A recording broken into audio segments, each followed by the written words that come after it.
Welcome to 12 to Your Health. I'm Dr. Derrick DeSilva. Do you feel a little sluggish? Have you put any thought into the way you feel? Could be that your gut is telling you that your food choices are creating an imbalance. Here to speak on this issue is Dr. Evan Chait, president of Kinetic PT and Acu Wellness located in Ramsey and Park Ridge.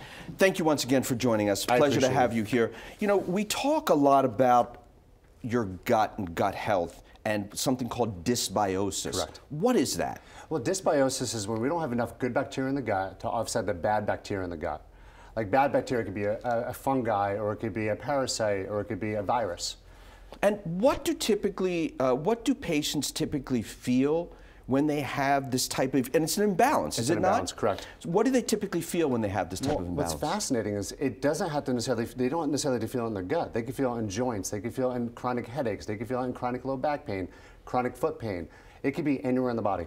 So what do we do? How do we fix that? Well, first we need to avoid certain foods that are inflammatory to the body.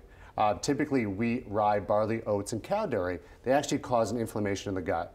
They create something called leaky gut syndrome, which creates systemic inflammation in the whole entire body. That's number one. Number two is we've got to repair the gut.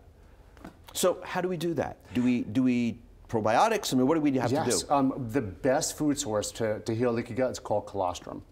And then getting on a probiotic that actually has survivability past the stomach acid, like spore-based probiotics assist with that. Very good. And give us some examples of some inflammatory foods. I mean, what I tell my patients is candy, cookies, ice cream, bread, pasta. Exactly. Right? I mean, is that pretty much it? Exactly. And then corn. Anything genetically modified is going to affect the gut as well. And let's touch on that. How does genetic modification affect the gut? Well, because think about our gut. Our gut is, biome means like biotic. It's our DNA of our gut. There's 10 times more gut bacteria in our gut than we have blood cells in our body, right?